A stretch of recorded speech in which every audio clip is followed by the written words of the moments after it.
quanto mais dados você tiver, mais assertivo é.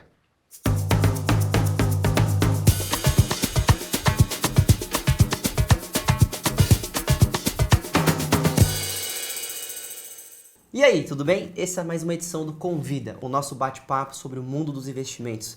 Meu nome é Gabriel Riva, educador financeiro do PagBank, e o nosso bate-papo de hoje vai ser sobre fundos de investimentos quantitativos e sistemáticos, que é basicamente uma estratégia que as gestoras utilizam para achar ou encontrar o melhor ativo através de algoritmos, contas matemáticas, dentre outras coisas. Mas para falar sobre isso, a gente tem aqui um convidado, Luiz, que é diretor da gestora de fundo Constâncias, gestora de fundos de ações, que vai falar um pouquinho aqui com a gente sobre isso. Bom, primeiro, obrigado pelo convite, Gabriel. Está aqui falando um pouquinho sobre investimentos, né? E de uma forma, espero eu, ainda mais clara, mais tranquila, que esse é o objetivo, né? Não, às vezes as pessoas dificultam muito, complicam muito, até em termos difíceis, né? Mas o mundo de investimentos, o que a gente realmente precisa é ter soluções para os nossos investimentos, para as nossas poupanças, vamos dizer assim, né? E para completar esse bate-papo, a gente está aqui também com um convidado especial, o Rafael. Tudo bem, Rafael? Tudo ótimo. O Rafael, que é fundador de uma marca de roupas, a Aged, não só a Aged, mas vários outros projetos que o Rafael tem. Rafael, conta um pouco sobre a história da tua empresa, a sua história, pra gente aqui também. Bom, meu nome é Rafael Pereira, tenho 28 anos, acabo trabalhando assim em diversos aspectos dentro da moda, principalmente no streetwear. A Aged surgiu como uma ideia, né, assim como os outros projetos que eu tenho, porém ela surgiu como um hobby em 2021. Eu já tinha outros projetos que eram as minhas prioridades. Em agosto de 2022, né, desde o ano passado, assim, mais ou menos um ano atrás, a gente conseguiu, de lá para cá, né, ter um alcance maior, uma relevância maior. Mesmo assim, a gente precisa, né, aprender muito mais sobre o mundo financeiro, então para mim é uma honra estar aqui com vocês, para poder aprender um pouco com vocês e ser meio que um porta-voz aí do pessoal que também precisa saber mais sobre o assunto. Creio que é um assunto que não sei se ele é pouco abordado no Brasil ou abordado de uma forma que as pessoas talvez tenham um pouco de aversão, sabe? Sei o quanto é importante isso, agradeço a participação. Deixa eu fazer uma pergunta para você. Quando a gente fala de investimentos, né? Qual a tua jornada com investimentos? Você já investiu? Você já investe? No que você investe? E também a referente a fundos de investimentos como um todo. Definitivamente é um mundo novo mesmo, assim. Tantas palavras difíceis que a gente vai desmistificar aqui, mas sim, é um mundo novo e nunca tive nenhum contato direto com investimentos, assim. Eu gosto de falar, né, quando a gente conversa com, né, Luiz, com empreendedores, às vezes você, por ser um empreendedor, entende que hoje eu não faço nenhum investimento, necessariamente em um produto de investimento. Na verdade, a gente investe muito nas nossas ideias, né? Exatamente. Você já está fazendo um investimento de alto risco no seu empreendimento. E o que é importante entender é que tem formas da gente diversificar esses investimentos para os empreendedores como um todo, alocando também em produtos de investimentos do mercado financeiro. Conta pra gente, Luiz, com um pouco aí da história da Constância, mas mais do que isso, da história da Constância, conta pra gente o que é essa estratégia do fundo de investimento, no caso da Constância, de ações. Como que é essa estratégia de contas matemáticas, sistemáticas, simplifica um pouco desses nomes que parecem complexos, Claro. E como é feito isso lá no dia a dia da Constância. Perfeito, Gabriel. Bom, lá nós na Constância começamos em 2009 esse trabalho. Começamos como você falou, como uma gestora de fundo de ações. Procuramos trazer, nesses últimos anos, uma estratégia que não existia no Brasil, que é esse nome difícil e complicado, a estratégia em si, sistemática, né? A estratégia que constrói a carteira de um fundo de ações.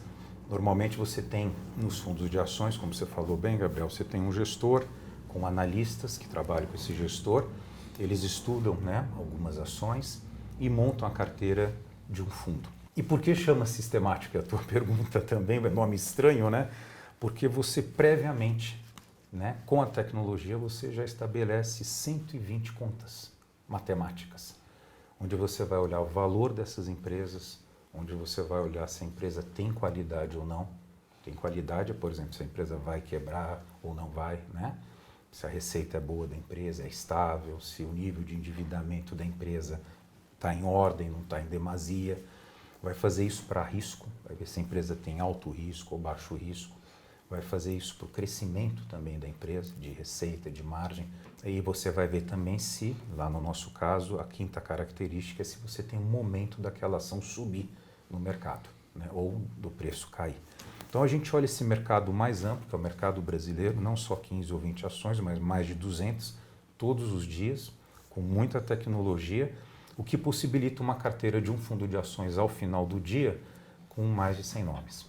Ou seja, ao invés de você ter uma carteira com pesos muito grandes, assim, 10, 12 nomes, você tem pesos muito pequenos em mais de 100 nomes.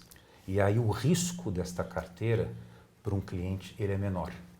Essa é a ideia, né? Que ele invista em ações, que ele tenha uma carteira resistente às tempestades, que inclusive aqui no nosso país vira e mexe acontece com certa rapidez e fortes, né? Então você tem uma carteira com menor risco. Você procura o melhor do mercado acionário, das ações, das empresas, né? Porque a ação, Gabriel, no final é isso. É você ter uma parte, né, daquela empresa, né? Mas de uma forma bem equilibrada e bem diversificada. Eu garanto que você, na tua marca, Rafael, você tem Instagram, certo? E aí o Instagram, ele tem algo semelhante com um fundo quantitativo sistemático no seguinte aspecto: algoritmo. Você como empreendedor, o que o algoritmo representa para você? Conta pra gente aqui. Aí a gente faz um gancho entre os Cara, dois. no meu ponto de vista, o algoritmo ele acaba te mostrando, né, em números a relevância que você tem de acordo com o número de seguidores ali da sua, digamos, da sua fanbase, né? O pessoal que acompanha o trabalho da marca. Que pode ser bom ou ruim, né? Independente do número de seguidor que você tenha. Então fala muito sobre engajamento, sobre relevância, sobre, consequentemente, sobre vendas também, né? Porque acaba refletindo, né? Não é uma matemática exata, mas a tendência de uma marca que tem uma relevância grande dentro do seu público, que o público não precisa ser grande, mas se a relevância for grande, eu vejo como mais importante até, acaba refletindo nas vendas também. A tendência é que venda mais, né? É isso, né? Quando a gente fala de escolha também de ativos através dessa estratégia, tem uma certa semelhança com essa questão dos algoritmos, né? Exato, Gabriel, tem, e o Rafael usou uma palavra que é fundamental, é que ele fez a análise dele, tendência. Boa. Então, o que acontece é quando você utiliza esse mundo de dados que a gente construiu nesses, né, como eu falei, 30 anos aí de dados, e utiliza a tecnologia para isso, para tratar e fazer as 120 continhas todo dia sobre todas as ações, o que sai disso, né, como você vê, como se fosse uma esteira de produção, vamos dizer assim, de um automóvel, o que sai disso é uma carteira, né, que nós chamamos sistemática, com mais de 100 nomes, mas ela já te coloca do lado certo do vento. Os matemáticos lá dentro falam, já deixam os gestores com a estatística a favor. O termo matemático, vamos dizer assim. A estatística a favor nada mais é o seguinte, ó, esta carteira que está saindo dessas milhares de continhas, ela já está deixando você do lado certo, né, da estatística, ou seja, do histórico do mercado acionário.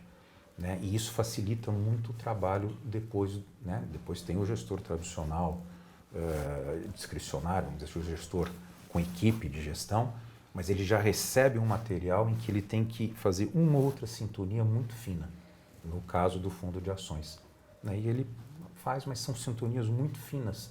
Né? Se o papel está lá com peso de 2, eu acho que tem aqui uma questão, eventualmente um risco regulatório, ele diminui um pouquinho, ou tem uma boa oportunidade, o papel está com peso 2, ele aumenta um pouquinho, mas são sintonias muito finas. Isso no fundo de ações. Agora, Rafael, você como investidor, qual que é hoje o teu requisito? Então, quando você tem um dinheiro para investir, por mais que você ainda não tenha criado esse hábito, qual é o seu grande receio ou qual é o seu grande, olha, isso aqui é o que eu priorizo?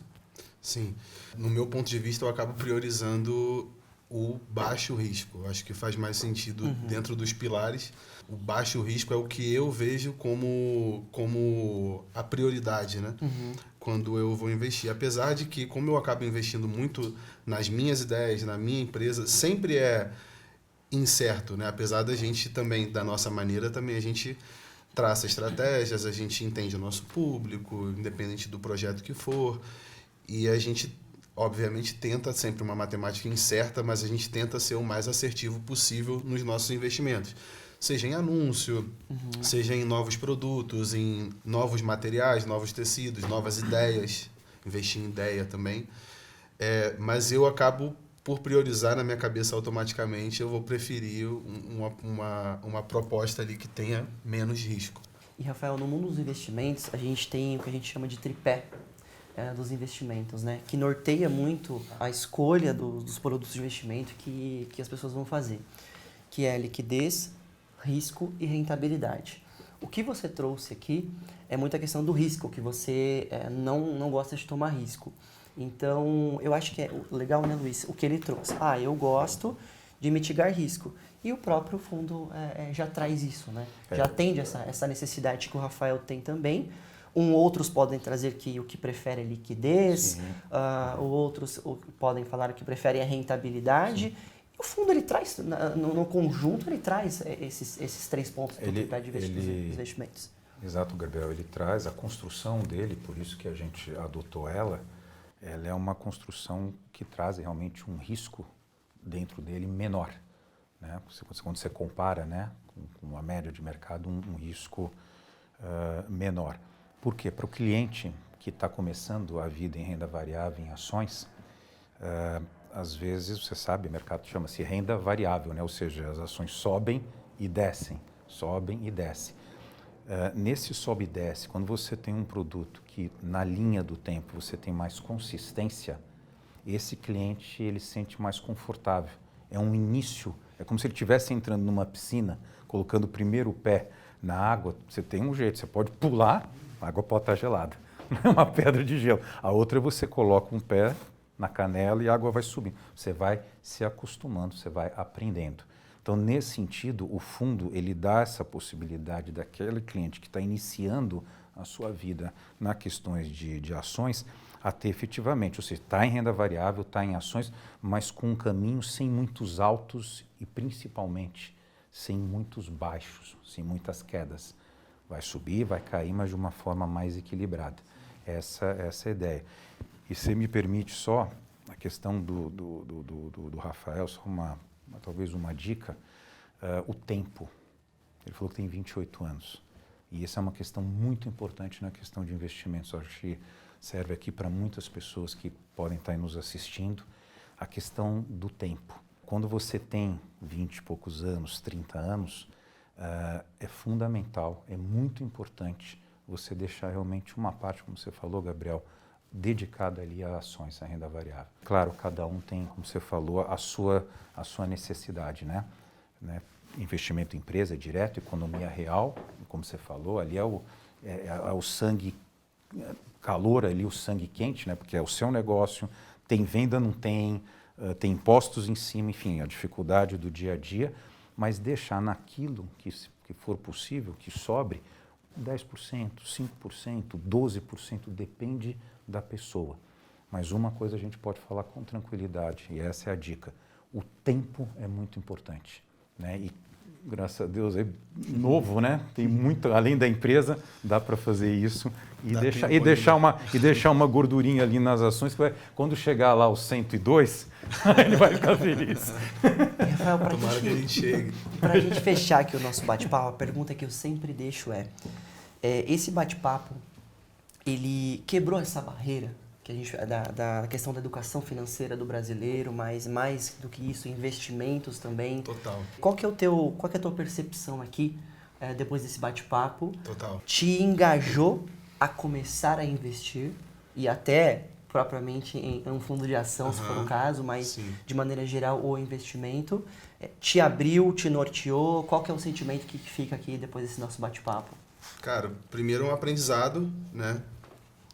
Quando eu ouvi o nome a primeira vez, já eu falei, meu Deus, o que é isso? Só que quando a gente começa a entender como de fato funciona, faz todo sentido, na verdade, o nome e a forma de trabalho, e o que mais me chamou a atenção foi o equilíbrio, né, que esse formato proporciona, né, pra gente. Porque eu tenho uma visão de que as pessoas que não têm o contato, né, com investimento, bolsa de valores e esses assuntos que acabam assustando algumas pessoas, eu acho que o medo das pessoas é perder tudo. Tipo, eu vou investir, eu não sei no que eu estou investindo, eu não quero perder isso aqui, que é a questão do risco, né? E com esse formato, né, com uma cartela grande de empresas, às vezes uma empresa ela pode estar tendo um rendimento menor, pode estar em queda, que se você tivesse poucas empresas na sua cartela, ela traria um rombo maior para você, mas esse formato ele tipo, privilegia de que no momento que uma empresa está em queda, as outras elas conseguem segurar e às vezes o tombo é menor, né? Correto. Acaba doendo menos. Então, muito útil, não só para mim, eu acho que para todo mundo que está assistindo é interessante, assim, muito interessante. E como eu disse no começo também, é um assunto que é pouco abordado, que a gente acaba não conhecendo muito. Imagina eu que já trabalho com empresas há um tempo, que já empreendo há um tempo, eu mesmo não tenho muito contato com esse tipo de assunto. Imagina um cidadão brasileiro, digamos assim, comum, que trabalha todo dia de CLT, ali, de segunda a sexta, e às vezes tem nisso uma oportunidade de ter um futuro melhor e acaba não tendo acesso a esse tipo de informação. Então, para mim, foi muito importante, de verdade. Muito bom. Muito importante. E esse é justamente o objetivo do Convida, esse nosso projeto que desmistifica, que quebra tabus sobre o mundo dos investimentos. Luiz, agradeço pela sua participação aqui com a gente. Muito obrigado por todo esse enriquecimento de informações. Rafael, muito obrigado também por ceder o espaço aqui da tua casa. Pra gente receber, o seu cantinho, receber a gente muito bem. Muito obrigado a vocês. A gente que agradece. Esse foi o Convida, e não quer dizer que acabou por aqui não. Você pode acompanhar todos os episódios dessa série no nosso canal do YouTube.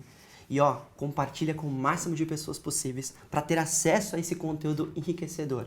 E se você quiser fazer os seus investimentos com tranquilidade, facilidade, você consegue através do nosso app do PagBank. Lá você vai encontrar os fundos da Constância que foram falados aqui e muito mais investimentos. Fica aqui, meu muito obrigado e até mais. Tchau, tchau.